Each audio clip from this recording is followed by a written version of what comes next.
अस्सलाम वालेकुम जी, आप मेरा YouTube चैनल देख रहे हैं और मेरा नाम सोहराब बरकत है। इस वक्त पूरा पाकिस्तान हो या आज़ाद कश्मीर हो, दो चीज़ें प्रोमिनेंट हैं, चाहे अपोजिशन हो, हुकूमत हो, सारे लोग हों, डिस्कस कर रहे हैं। नंबर 1 AJ के elections 2021 and number 2 the big man Tanveer Ilyas in Azad Kashmir politics. Azad Kashmir political dynamics को चेंज किया है तनवीर इलियास साहब ने। उनकी एडिशन आज़ाद कश्मीर पॉलिटिक्स में बहुत सारे नए जाविये खोलती है, बहुत सारी नई जहतें, बहुत सारी नई वजाहतें और एक बहुत सारी नई सिचुएशन आज़ाद कश्मीर इंतखाबात में डेवलप ज़रूर हुई है।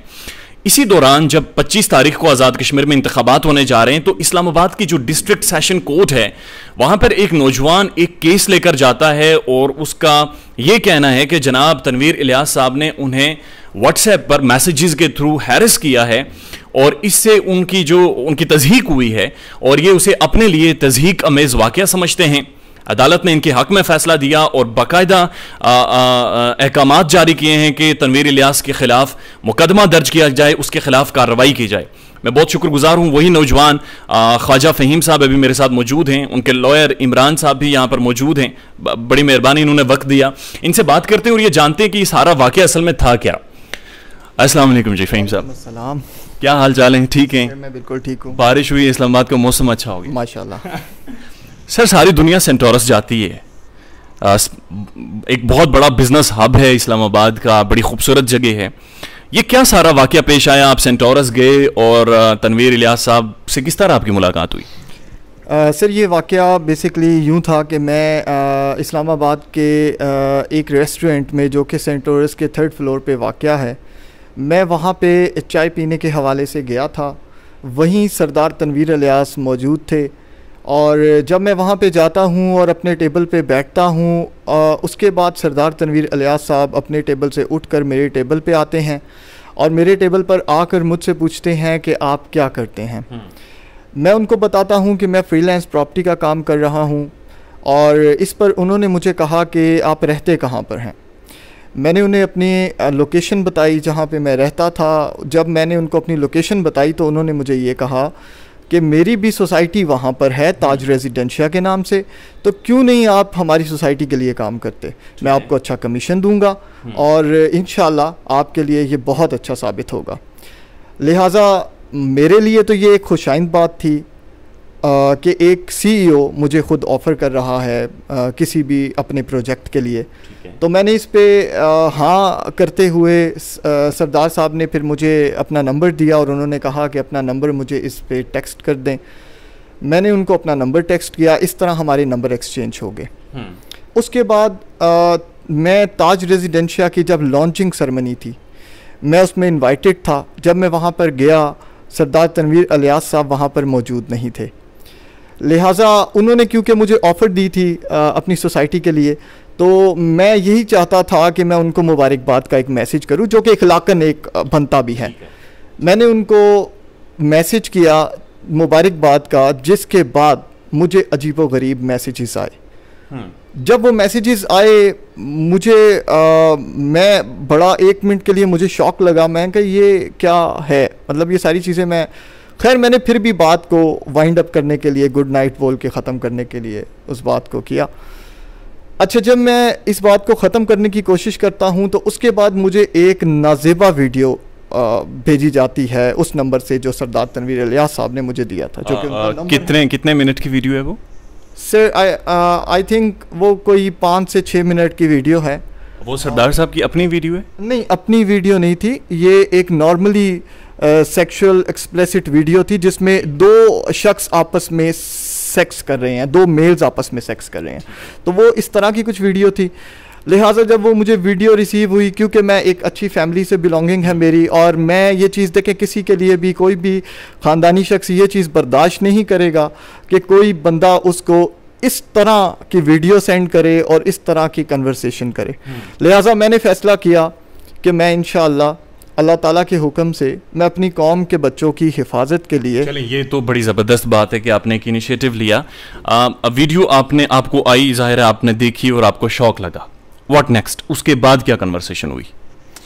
देखिए उसके बाद की जो कन्वर्सेशन थी, जब वीडियो भेजी गई तो उसके बाद मैंने उनसे ये बात पूछी कि मैंने कहा ये आप किस तरह की वीडियोस मुझे सेंड कर रहे हैं, जिस पे उनको लगा कि इनका मूड जो है वो मतलब डेफिनेटली ये इस तरह का लड़का नहीं है, तो मुझे ब्लॉक कर दिया गया। व्हाट्सएप से ब्लॉक? जी व्हाट्सएप से ब्लॉक कर दिया गया। मैं आज तक उस नंबर पे ब्लॉक्ड हूँ। आपने उन्हें कॉल की तनवीर साहब को? जी मैंने बिल्कुल कॉल की और मेरी कॉल को अटेंड नहीं किया गया। ठीक है, आपकी और तनवीर साहब की जो कन्वर्सेशन हुई इस व्लॉग में हम उसका जिक्र कर सकते हैं?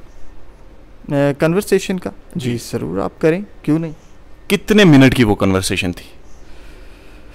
सर तकरीबन कन्वर्सेशन तो वो तकरीबन राउंड अबाउट कोई वो आधे घंटे या घंटे की कन्वर्सेशन होगी। और ये एक ही दिन में कन्वर्सेशन हुई या एक ही दिन की कन्वर्सेशन है तकरीबन? जिस दिन आपकी सेंटोरस में उनसे मुलाकात हुई यानी उसी दिन की कन्वर्सेशन? नहीं, मैंने आपको यहाँ पे पहले भी बता चुका कि देखें कन्वर्सेशन उस दिन की नहीं है। कन्वर्सेशन जो थी ये उस दिन की थी जिस दिन उन्होंने मुझे अपना नंबर दिया था। उसके बाद मैं उनसे इन कॉन्टैक्ट था, 2-3 दफ़ा मेरी उनसे फ़ोन पे रब्ता भी हुआ, उसी नंबर पे रब्ता हुआ जिस नंबर से मुझे नाज़ेबा वीडियो भेजी गई। उसी नंबर पे 2 दफा मेरा प्रॉपर्टी के हवाले से उनसे कांटेक्ट भी हुआ। ठीक है, जो हैरेसमेंट वाली कन्वर्सेशन है वो उस दिन नहीं हुई जिस दिन आप उनसे मिले? वो उस दिन की नहीं थी, बल्कि वो उस दिन की थी जिस दिन इनका ताज रेजिडेंशिया की लॉन्चिंग सेरेमनी थी, जिस दिन इन्होंने वो प्रोग्राम किया था ताज रेजिडेंशिया का। उसी दिन मैंने इनको मुबारकबाद का मैसेज किया और उसी दिन ये कन्वर्सेशन हुई थी। अच्छा, ये फिर किस तरह कंफर्म किया जाए कि वो तनवीर साहब का अपना ही व्हाट्सएप नंबर है और जो वीडियो भेजी है वो तनवीर साहब ने खुद भेजी है? इसमें कोई वॉइस नोट शामिल है या कोई उनकी आवाज़ या कोई इस तरह की बात? सर वॉइस नोट तो उसमें शामिल नहीं है। तनवीर इलियास साहब से, जैसा कि मैंने आपको बताया कि ये नंबर मुझे सरदार तनवीर इलियास साहब ने दिया था। ठीक है, मुझे इस नंबर का इस चीज़ को कैसे साबित होगा कि तनवीर साहब ने खुद आपको नंबर? सर उसमें बाकायदा जब मुझे ये वीडियो भेजी गई, तनवीर साहब की उसमें तस्वीर इमरान खान साहब के साथ लगी हुई थी, जो कि आज भी आप अगर उस नंबर की डीपी देख लें, आज तक की तारीख की डीपी देख लें, तनवीर इलियास साहब की आज भी तस्वीर उस पर लगी हुई है। नहीं, आप मुझे एक चीज़ बताएं ना, आप आज़ाद कश्मीर का इस वक्त कोई भी सोशल मीडिया पेज देख लें, वहाँ पर तनवीर साहब खड़े, इमरान खान साहब खड़े हैं, उनकी एक फ़ैन बेस है, ज़ाहिर है वो एक पब्लिक के लोग हैं, पब्लिक के आदमी हैं, तो उनकी तस्वीर तो खैर लोगों के पास मौजूद रहती हैं। तो आपके मुकदमे की जो जस्टिफिकेशन बेस क्या है, यानी किस तरह आप साबित करते हैं या किस तरह आपने अदालत को साबित किया कि आया वाकईतन वो तनवीर साहब ही थे जो कन्वर्सेशन कर रहे थे? सर ये साबित मैंने नहीं करना था, ये साबित FIA ने करना था। और ये जो 30 डेज़ का टाइम पीछे गुजरा, FIA ने अपनी बाकायदा तौर पे जो आमिर साहब थे, जो FIA के लीगल ओपिनियन थी जिनकी, उन्होंने अदालत में पेश होकर जज साहब के सामने बाकायदा ये बात की कि इस नंबर से ये वीडियो रिसीव हुई और वो नंबर बाकायदा तौर पे पाक गल्फ़ के नाम पर रजिस्टर्ड है। और दुनिया जानती है कि पाक गल्फ़ कंस्ट्रक्शन कंपनी बेसिकली किसकी है। ये वो कंपनी है जिसने सेंटोरस बनाया है। तो ये वीडियो और ये कन्वर्सेशन कब की है? कौन सी कन्वर्सेशन? ये जो कन्वर्सेशन हुई है आपकी और तनवीर साहब की, वो आधे घंटे की? 2019 का वाकया है। 2019 का वाकया, 2021 में जाकर आप अपने हक में फैसला ले रहे हैं? ये हुआ ये था कि हमने इससे पहले भी 2020 में भी इसको, ये 2019 के एंड का वाकया था, 2020 पे हमने इनको हमारे वकील के थ्रू मैंने इनको नोटिस भी भिजवाया था। और 2021 की तीसरे मंथ में मैंने FIA में ये एप्लीकेशन दी थी। और तीसरे मंथ में देखें, मतलब मैं आपको एक बात बताऊं कि आपकी जो कश्मीर की एक्टिविटीज़ थी, इस बात का तो पता ही नहीं था कि कश्मीर के इलेक्शन की तारीख क्या है। नहीं, आपके लॉयर को तो इमरान साहब माशाल्लाह sir, one of intelligent man in Islamabad, उन्हें तो पता था ना, ज़ाहिर है उन्होंने तो आपको बताया। सर इससे पहले जब शुरुआत हुई, जब ये मामलात सारे शुरू हुए थे, ठीक है, उस वक्त देखें मैं एक मतलब मेरी जो फैमिली की बिलोंगिंग है, मैंने आपको पहले बताया कि सबसे पहले तो मेरी फैमिली को इस पे अभी तक एतराज़ था कि आप नहीं जाएं, आप ना जाएं इस पे, क्योंकि आपकी जान को ख़तरा है इन लोगों से। ये लोग डेफिनेटली देखें असल वसूक वाले लोग हैं। फिर मैं कई दफ़ा मैंने कोशिश पहले भी, इससे पहले भी की, जब ये वाक़या हुआ था तब भी मैंने कोशिश की, बट उस वक्त मेरी बात को किसी साइड से सीरियस नहीं लिया गया। आखिरकार जब मेरे वकील इमरान फिरोज़ मलिक साहब से बात हुई तो मुझे यकीन था ऊपर अल्लाह की ज़ात पे कि अल्लाह ताला, और फिर मेरे वकील साहब जो थे माशाल्लाह, इन्होंने मुझे यकीन दिलाया कि इंशाल्लाह हम इस केस को लड़ेंगे। और यहाँ पे आपको पता है कि जब कोई असल वसूक वाला इंसान होता है तो उसके खिलाफ कोई वकील भी खड़ा नहीं होता। लेकिन जी आपके जो लॉयर हैं इमरान फिरोज़ साहब, हम सारे इन्हें जानते हैं, डॉन न्यूज़ ने भी इनके ऊपर एक खबर रिपोर्ट की है, तो इनकी काबिलियत के ऊपर और इनकी समझ के ऊपर तो कोई एतराज़ नहीं है, वो तो बिल्कुल ठीक बात है। लेकिन 2 साल यानी आपने नहीं मुकदमा किया या आप कोशिश करते रहे, हुआ नहीं, ये कहना चाह रहे हैं? जी मैं यही कहना चाह रहा हूँ कि मैंने अपनी तरफ से कोशिश की, हमने इनको नोटिस भी भिजवाया। मैं आपको ये बात भी बता रहा हूँ कि FIA पे तो हम तीसरे महीने में गए थे, इससे पहले हमने 2020 में इनको नोटिस भी करवाया था अपने वकील के थ्रू। बट ये है कि इस पर कोई हमारा मतलब जो है वो नहीं हो सका, कि मतलब जिस बंदे से आप ये समझें कि हम देखें, अब मैं FIA में जब गया तो अब आप इस बात से अंदाज़ा आपको लगा लीजिएगा कि क्या हुआ मेरे साथ, कि मैं जब FIA में जाता हूं तो मेरी एप्लीकेशन लेने से ही इनकार कर दिया जाता है और कहा जाता है कि आप दूसरी ब्रांच में जाकर रावलपिंडी की ब्रांच में दे दें। तो मैं जब कहता हूं कि भाई मेरा तो मसला इस्लामाबाद का है तो मैं रावलपिंडी की ब्रांच में क्यों दूं, तो इस बात पे एतराज़ उठाया जाता है। वो फिर कहते हैं कि फिर आप दूसरी ब्रांच में चले जाएं, आप उधर जाके दे दें। मतलब कि मुझे घुमाया फिराया गया, और जब मैं उस ब्रांच में जाकर पहुँचता हूँ तो वहाँ पर मैंने एप्लीकेशन सबमिट कराने की कोशिश की, तो वहाँ पे मुझे कहा गया कि आप अपने घर का बिल मुझे ला कर दें बिजली का, तो हम तब इस पे करेंगे। तो मतलब व्हाट इज़ दिस, ये क्या हो रहा है? मतलब कि जब आप किसी हाईली मतलब जो एक अप्रोचेबल बंदा होता है, जो एक सियासी बंदा होता है, जो एक नामवर बंदा होता है, जब आप उसके खिलाफ उठते हैं, खड़े होते हैं, तो फिर इस तरह की आवाज़ें आपके खिलाफ शुरू हो जाती हैं। या तो इस मुल्क में देखें खामोशी इख्तियार कर ली जाए, इन चीज़ों के ऐसे गलत वाक़यात को दबा लिया जाए, या खामोश हो जाया जाए, फिर तो सारे कहेंगे ठीक है। ये तो आपकी बड़ी बहादुरी है कि आप फेस कर रहे हैं और आप इसके जवाबात भी दे रहे हैं। वो जो आप तनवीर साहब के साथ जो आपके आधे घंटे की कन्वर्सेशन है, उसमें तकरीबन कितने मैसेजेस एक्सचेंज हुए आपके और उनके?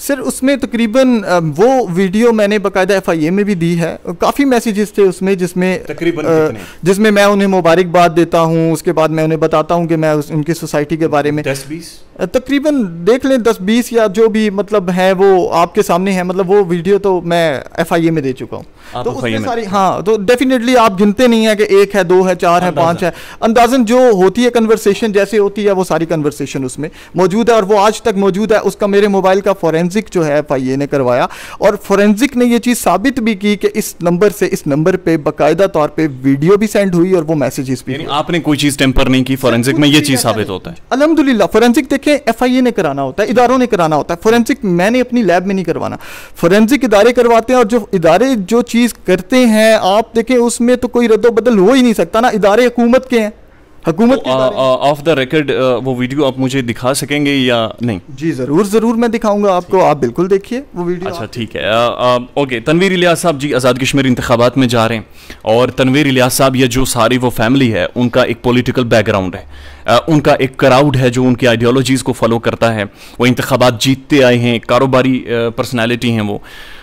आज़ाद कश्मीर के अंदर उनकी साख बिल्कुल बेदाग है, ये मैं आपको पूरे वसूख से बता रहा हूँ, चूँकि मैं खुद वहाँ से मेरा ताल्लुक़ है। पहली दफ़ा हुआ है कि उनके ख़िलाफ़ ये केस जा रहा है, तो आप क्या चाह रहे हैं, यानी इस केस का क्या हासिल हो, what next for you? Sir सबसे पहले तो मैं ये कहना चाहूँगा कि अल्लाह ताला उनको कामयाब करे। अगर आप लोगों की सपोर्ट है, कश्मीरी चाहते हैं वो वज़ीर आज़म बने तो ज़रूर बने।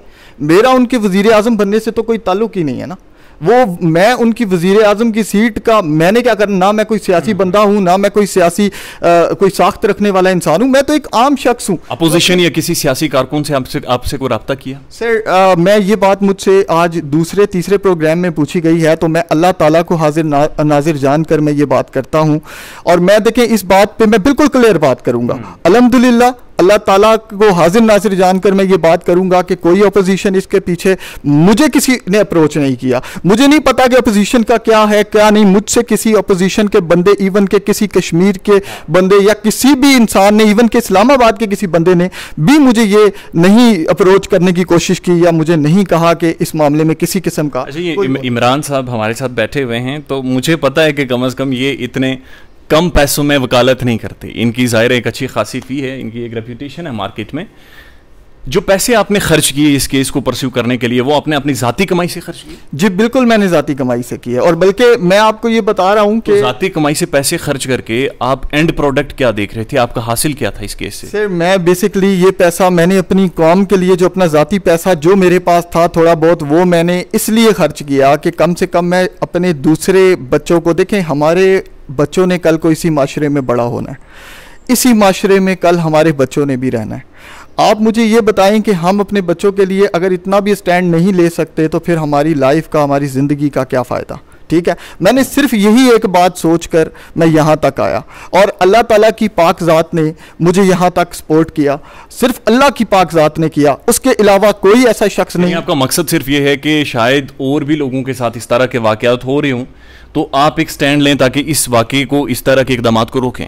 डेफिनेटली सर, मैं ये चाहता हूँ कि देखें कोई शख्स भी, मैं सरदार तनवीर इलियास साहब को एक स्पेसिफिक नहीं कहता, जो शख्स भी इस चीज़ में ऐसे कामों में मुलविस है, जो भी वाइट कॉलर ऐसे काम करते हैं, जो भी लोग ऐसे कामों में मुलविस, मैं चाहता हूं कि उन लोगों के खिलाफ इंक्वायरी होनी चाहिए। देखिए अगर कोर्ट की डायरेक्शंस, और एक चीज़ मैं आपको यहाँ पे मेंशन कर दूं कि देखिए कोर्ट की जो 6 तारीख की डायरेक्शन है, और डायरेक्शन ये है कि FIR को विदाउट एनी डिले मतलब जो है रजिस्टर्ड किया जाए। ठीक है, अब उस पर क्या है कि FIA ये 6 तारीख की डायरेक्शन है, आज 10 तारीख है, मतलब कि 4 दिन गुजर चुके हैं। FIA जो है वो मतलब इस पे अभी तक मुझे FIR नहीं दी FIA ने। ठीक है, मैं ये कहना चाहता हूँ कि देखें, चले वो तो है, लेकिन आपको अब पर तनवीर साहब या उनके किसी बंदे की तरफ से कोई दबाव या अप्रोच करने की कोशिश की गई है? सर देखें, मैं सबसे पहली बात, अप्रोच उसको किया जाता है जो अप्रोच होने वाला हो। अच्छा, आप होने वाले ही नहीं हैं? सर मैं देखें, मैं अप्रोच होने वाला होता तो आप मुझे ये बताइए कि मैं इस लेवल तक क्यों आता। अच्छा, ये जो व्लॉग आपके साथ मैं कर रहा हूँ, ये इससे पहले मैंने तनवीर इलियास साहब के भतीजे अहमद से बात की, उनकी परमिशन के बाद, और उसके बाद जो उनके PAs हैं, बाकायदा मैंने उन्हें व्हाट्सएप पे मैसेज छोड़ा है और टेलीफोनिक उनके साथ कन्वर्सेशन की है कि जनाब मैं इस नौजवान के साथ ये एक व्लॉग करने जा रहा हूँ, ताकि लोगों को कम अज़ कम पता चले अगर ये कोई कॉन्स्पिरेसी थ्योरी है, अगर ये एक पॉलिटिकल मनोवर करने की कोशिश की जा रही है तो वो चीज़ भी ज़ाहिर है, आप देख रहे हैं सारी चीज़ वो आप जज कर सकते हैं। आखिरी सवाल आपसे ये पूछना चाहूँगा, आप कोई हर्जाना चाह रहे हैं, कोई जुर्माना चाह रहे हैं तनवीर साहब से, कोई ज़ाहिर माफ़ी चाह रहे हैं अगर उनकी तरफ से वीडियो आई है, चाह क्या रहे हैं, एंड रिजल्ट आप क्या देखना चाह रहे हैं? सर मैं कुछ भी नहीं चाह रहा, मैं सिर्फ इंसाफ चाह रहा हूँ। इंसाफ क्या होगा? सर इंसाफ यही होगा कि मेरी FIR को रजिस्टर किया जाए। और रजिस्टर्ड करने के बाद क्या हो? सर रजिस्टर करने के बाद देखें, एक जो कानून क्या कहता है, आप मुझे बताएं, लॉ क्या कहता है? क्या कहता है? Cyber crime, cyber crime law को तो आपको वही बता सकेंगे ना जो लॉयर्स हैं, जो मतलब तो आपने ज़ाहिर केस फाइल करने से पहले सोचा होगा कि एंड रिजल्ट क्या निकलेगा, इसके ऊपर लॉ क्या कहता है? मैं आपको एक बात बताऊं कि जब आप किसी भी चीज़ के लिए निकलते हैं, अल्लाह ताला ने आपसे कोई काम लेना होता है तो अल्लाह ताला आपसे वो काम लेते हैं। अच्छा, नहीं आप मुझे, इंसान देखें, इंसान जो है, जो अगर कोई इस तरीके से, जैसे आप, आई नो दैट कि आप क्या कहना चाह रहे हैं, आप जो भी बात कर लें, मैं आपको फिर भी एट द एंड यही कहूँगा कि मैं इस वाक़ये पे बाकायदा तौर पे इसलिए खड़ा हूँ कि मैं अपनी कौम की जंग लड़ने के लिए खड़ा हूँ। ज़बरदस्त बात है और मैं आई डू अप्रिशिएट यू, लेकिन आप मुझे ये बात बताएं कि FIR दर्ज हो गई, अब एंड क्या हो? तनवीर साहब की आपकी नज़र में गिरफ्तारी हो, वो माजरत करें, हर्जाना दें, जुर्माना दें, क्या करें? अब देखें बस कानून हरकत में आए और कानून के मुताबिक फैसला। सर मैं यहाँ तक आया, मेरा यहाँ तक काम था कि मैं अपने आप को साबित करूँ कि जो चीज़ हुई एज इट इज़ मैंने मीडिया के सामने भी रखी, मैंने FIA के सामने भी रखी, मैं यहाँ तक पहुँच गया। अब यहाँ तक मेरा काम ख़त्म, अब इदारों का काम शुरू होता है। अब काम शुरू होता है इदारों का, FIA का काम शुरू होता है कि FIA अब इस पे क्या करती है रिएक्ट। अब देखिए मेरा काम तो था खड़ा होना, स्टैंड लेना, मैंने स्टैंड ले लिया, मैंने अवाम के सामने ये सारी चीज़, जी यस। तो इसके बाद तो सारा काम बनता है इदारों का कि इदारे जो उनके लीगल एक बनती है, जो प्रोसेस है, उसके तहत जो भी सज़ा बनती है वो सज़ा उनको डेफिनेटली। ठीक है, thank you so much Faheem, thank you so much, बहुत शुक्रिया फ़हीम साहब, आपने हमें वक्त दिया। ये ख्वाजा फ़हीम हैं, इन्होंने केस तनवीर इलियास साहब के ख़िलाफ़ दर्ज किया है और मैं देख रहा था कि आज़ाद कश्मीर के जितने भी सोशल मीडिया पेजेस हैं, चाहे वो इलाकाई हैं, चाहे वो लोकल सतह के हैं, उन सब पर इस वाक़े को लेकर डिस्कशंस हो रही हैं, लेकिन अभी तक लोगों को सारी हकीकत पता नहीं थी। ये इनका मौक़िफ़ है, इनकी FIR में भी यही दर्ज है, इनके मुकदमात में भी यही दर्ज है, इनके जो लॉयर हैं ऑफ द रिकॉर्ड भी वो यही बात बता रहे हैं। और जो इन्होंने ऑफ द रिकॉर्ड मुझे वो वीडियो दिखाई है, उसमें जो कन्वर्सेशन है वो मैं आपको ये बताना चाहता हूँ कि वो मुख्तसर कन्वर्सेशन है, लेकिन उस मुख्तसर कन्वर्सेशन, जिस नंबर को ये तनवीर साहब का नंबर कह रहे हैं, वहां से एक वीडियो सेंड की गई है जो बुनियादी तौर पर पॉर्न वीडियो है, तनवीर साहब की अपनी नहीं है, पॉर्न वीडियो ने सेंड की गई है। और जब ये उसके बाद पूछते हैं कि जनाब इस वीडियो का मैं क्या मतलब समझूं, आगे से ब्लॉक कर दिया जाता है। अपना ख्याल रखिएगा और हमारे चैनल का भी। अल्लाह हाफिज।